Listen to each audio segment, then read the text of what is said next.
Hello there, welcome to the NGINX virtual conference Sprint 2.1, which is kind of an offshoot, if you like, from the global Sprint 2.0 conference, recordings of which are now available online.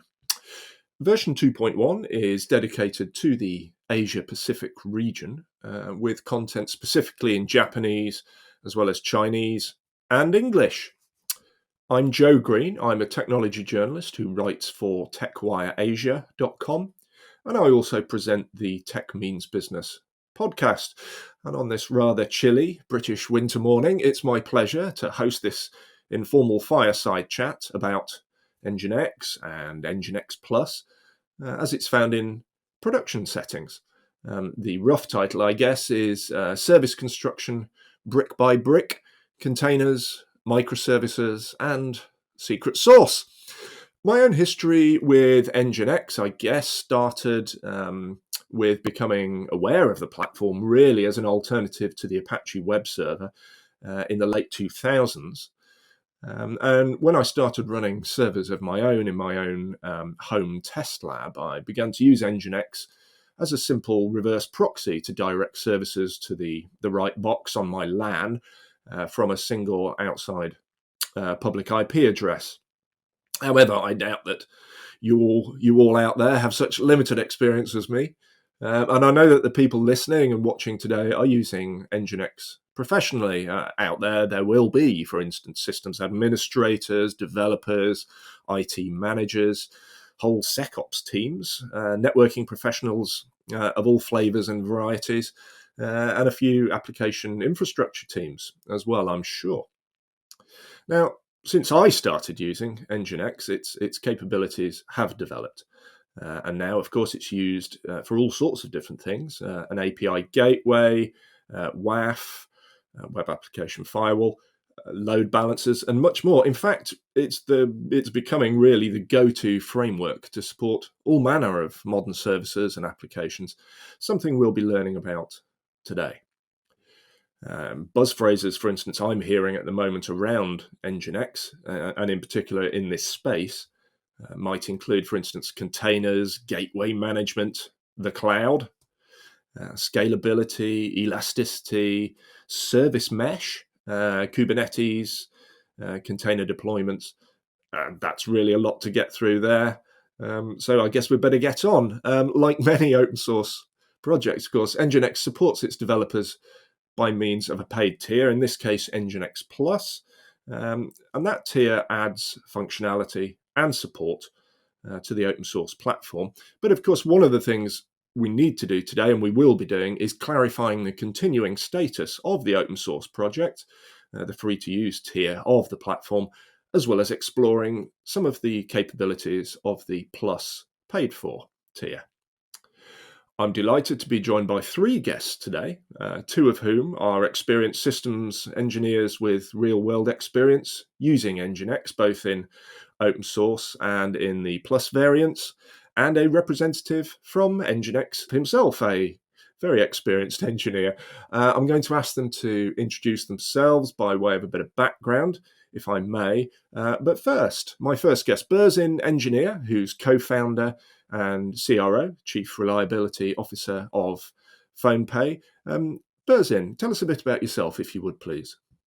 Good morning, guys. I'm Burzin Engineer. I'm the Chief Reliability Officer of PhonePE. PhonePE is a 5-year-old fintech company, which is an app-only financial payments company in India based on a proprietary Indian network called the Unified Payments Interface. That's how we started. Today, PhonePE services around over 325 million users. And on a yearly basis, the total processing volume of the money that flows through the PhonePE network is around $500 billion.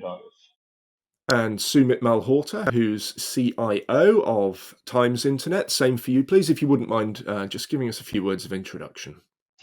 Thank you. Good morning, everyone. I'm the CIO for Times Internet. Times Internet is a digital arm of Times Group. It's one of the leading digital publisher company.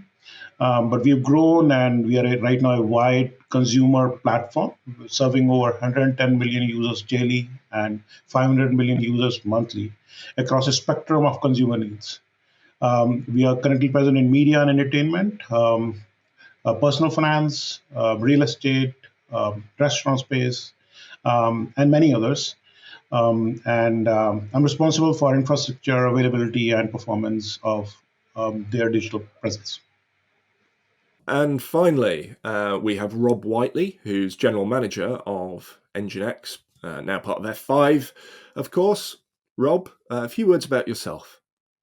Hi, I'm Rob Whiteley. I'm the General Manager of the NGINX business unit here within F5 and excited to be here.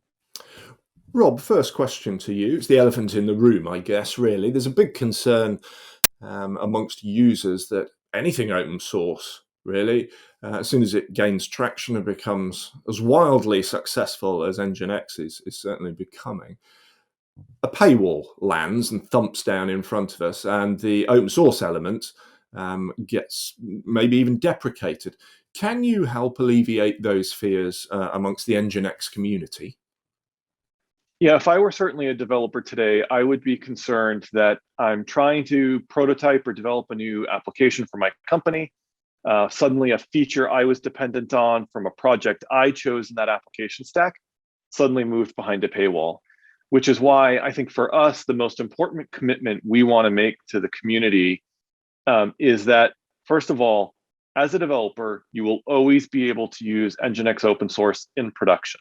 So tripping over into a production environment is not what suddenly makes you having to have a support contract or commercial features. Instead, what we want is developers and small teams use NGINX, and it's our commitment to create features for that community. However, we acknowledge that once the application is moved into a production environment, there is a separate DevOps team or site reliability engineering team or platform team that will have additional requirements to scale that application. And so that's where we want to have features. And so we'll look at things like, how do you scale the app? How do you secure the app? How do you get additional governance for access controls? How do you get observability for troubleshooting? Those are very operational capabilities. And so regardless of the NGINX project that you adopt, those four things I just rattled off are on the commercial side. Everything else will be not feature restricted and not pay restricted so that developers can be confident in building the next generation of applications. Thank you very much. And Burzin, if I can ask you the first question, if I may. PhonePE, the fintech company, you're rapidly expanding. You mentioned some great metrics there. Scalability is going to be important to you guys, obviously. PhonePE was already using NGINX in its open source flavor and its pure open source form, and that was going on for a long time. Why, back in the day, why did you choose NGINX as your chosen provider? Thank you. That's a very fundamental question for us, right? So when we started, we knew that we want to service all of India, and India is over 1 billion people, of which at least 500 million people have some flavor of a smartphone, and we are an app-only company, right?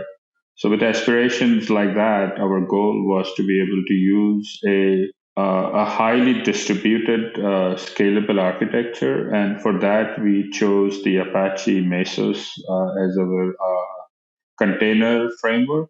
And in order to front something like that, we had to choose a reverse proxy. And based on at least the experience that we have, NGINX was clearly the winner in that front, at least the open source flavor of NGINX. So today, all of our reverse proxies for all incoming traffic that run in our DMZ, which is our demilitarized zone, they sit on NGINX servers. And in a day, per second at peak, which is between 5 to 7 p.m. in the evening, we do around 600,000 requests per second on NGINX.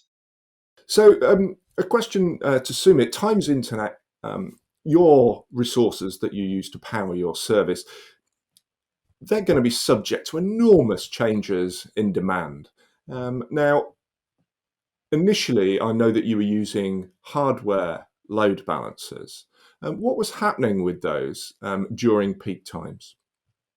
Yes, we were running plethora of devices from different OEMs, be it software load balancer as well as hardware load balancers. There were different sets of features which we were using, including compression, SSL offloading, WAF. And we had about like 3,500 odd endpoints, about at peak about 100.5 million transactions per second. But most of this traffic was HTTPS with really small transaction size. Our average size was about 4 KB. At this workload, traditional hardware load balancer performance is like 1/10 or 1/20th of what they generally prescribe. Especially when you enable WAF with like a long list of rules, it probably becomes 1/50th of what they actually publish on their white pages. So the biggest challenge for us was that we did not knew their true capacity, and considering our applications are dynamic and content content size and content type actually can change any point in time depending on what kind of content is being consumed. Capacity of the appliance will continue to degrade or improve over a period of time. And troubleshooting that is like trying to find a needle in a haystack. So it was like any issue which generally becomes a troubleshooting nightmare for us. The bigger problem related to troubleshooting was the products are closed source. So the stringent RTOs and RPOs are digital products demand typically cannot be supported by a traditional support model of L1, L2, L3, and then staying on calls with support for many hours. Culturally, our organization, the engineering team have been more comfortable in getting hands on the technology and trying to see how they can tear things apart and deal with these issues themselves as opposed to getting the call with OEM. So we felt that an open source is a better fit for us. And it's not just that it gives me more control. Considering we've been using NGINX open source in our environment at very large scale, we felt that the software stack maturity of NGINX is way better than these traditional appliances, which generally start behaving weirdly every time they release a new firmware update. We had like over the last 4 or 5 years, of which are like when we use these appliances to this scale, we have at least encountered 10 to 12 bugs which we have reported to OEM, and which obviously not just takes too much time in debugging, troubleshooting, and fixing. It's also that there's a chance that when you update a software next time, there's a chance that that upgrade might mess up and we might be back to the scale one, because these are generally traditionally private builds. And lastly, obviously, these appliances are too costly. At a busty scale at which we operate, provisioning for this much large capacity is like a really, really, really big cost for us. So, Sumit, thank you for that. What you've said actually is a bit of a litany about a litany of problems with proprietary hardware. And you mentioned, calls to OEMs, and you mentioned bug reports that kind of disappeared into the ether. I know that when you switched to NGINX, obviously one of the problems might have been, I guess, that you were getting all the rule sets out of these proprietary pieces of hardware and transferring them onto the NGINX platform. How did you approach that, and what actually happened in practical terms? So the migration was not a big deal for us. We actually have an orchestration platform which allows our engineers to provision VIPs or endpoints or load balancers directly in a self-service mode. So most of the rules and configurations which we had done was done through this orchestration layer. So we actually had the configuration in our database in whatever format which we had stored. So so when we moved to NGINX Plus about 2.5 years ago, and over a period of time we migrated about 3,000 odd applications. It was not a big big problem for us, because considering we had everything in the database, we could just use the same details and use our orchestration layer to provision the similar endpoints on NGINX Plus. The only challenge which we have seen is related to WAF rules, because traditional appliances mostly rely on auto-learning mode, as opposed to a weighted index model, which NGINX Plus uses. So we were not able to migrate WAF rules, but rest of the problem things were easier. Considering we actually follow a pod-based architecture in which NGINX Plus environment scales ups and downs, like a true elastic load balancer. Now I think we can reach 5 nines SLA at a fraction of our earlier cost. Yeah, it sounds like a good outcome. Burzin, you were getting, obviously, results from NGINX, but then you decided to do what many companies around the world do, which is to move on to NGINX Plus, which is obviously the paid-for tier. What was behind that decision for you guys? I think part of it was the scalability, ease of operational use, and actually having support of a product. These were all the minor reasons. I wanted to get those out of the way first. We are very happy NGINX users for over 4 years. We grew the company from 0 users to over 300 million users on that platform. But the complexity of having 2 separate load balancers, one, the NGINX acting as our reverse proxy, followed by a load balancer, which is the dynamic load balancer that listens into our Apache Mesos infrastructure for dynamic endpoints as they are created. Worked well for a while, but just like everything else, we try to optimize. And when we look at that setup over a period of 4 years, we realized that we were using 2x the number of servers we needed to do the same job. Right. So by combining the dynamic load balancer, which was a Go-based load balancer we were using, and NGINX into one, right? We could have done that with the open source NGINX, but then we actually tried it with the open source, but there is no API that doesn't exist in the open source version. So every time there was a new endpoint, you need a restart, which would mean that for that second, connections are interrupted. But with the NGINX Plus model, we were able to write a service, or actually modify an existing service that somebody was nice enough to write out there called Nixie.